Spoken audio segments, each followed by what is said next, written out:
After decades of denial and secrecy and flat-out lying, America's defense establishment is finally admitting some of what it knows about UFOs. The Navy has admitted that its pilots encounter unidentified aircraft so often that they've had to draft new reporting guidelines to allow pilots to come forward. It's easy to find this funny, but it's also scary if you think about it. Our vast, well-funded defense establishment is seeing things in the sky they cannot account for, doing things they cannot understand. Should we be worried? Congressman Mark Walker is a Republican representing the state of North Carolina. He just sent a letter to the Secretary of the Navy, Richard Spencer, about the military's UFO investigations. We recently spoke to the congressman. Here's part of what he said. Should we be worried about this? Well, we are concerned about it. As the ranking member of Terrorism and Counterintelligence, we have questions. It comes down to some of the new infrared radar systems that we're putting in some of our new jets are detecting some things out there. We call them unidentified aerial threats, and that's something that we're looking at. Our UAPs is what we call it. We want to know the information, and that's why it's important that we take a look at this.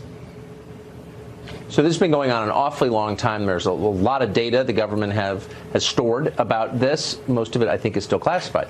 But there must be theories about what these objects are, what these aircraft are. What's the most plausible theory, do you think?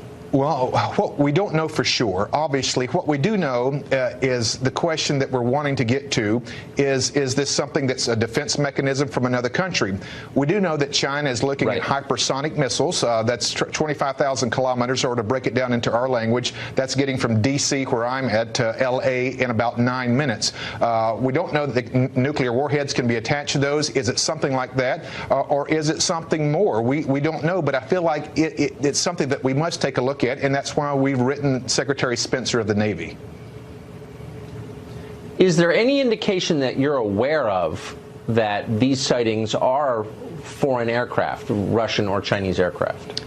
We don't know. We have no evidence to support that. We do know there's something that's traveling at that speed of what we call hypersonic now, which is a Mach 4 or 5, not to get too technical. That is something that we want to know. Is this something that another defense system in another country is more advanced, or is it something else? We're not trying to spook people out, but the ATIP, which is basically a program that the government monitors this, was to close down in 2017. So part of my question, Tucker, is it really closed down? Are we still spending resources, or is there more documentation that this program is still being able to file somewhere? That's something that we need to know, even if it's just for defense purposes alone.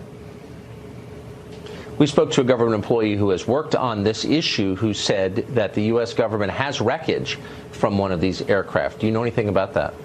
We don't know, but that's one of the 4 questions that we are asking. Is there evidence being held somewhere? Not to get too spooky once again, but if there is evidence, I believe it's important for people, specifically in my position as the ranking member of Terrorism and Counterintelligence, we need to know what this is. Of course. And those are all legitimate questions. And I'm grateful that you're not being bullied or mocked into not asking them. Please, I hope you'll come back and tell us what the answers are. We look forward when we find out the coming back. Thank you, Tucker. I mean, if there are super intelligent aliens out there, they're probably already observing us. That would seem quite likely, and we just are not smart enough to realize it.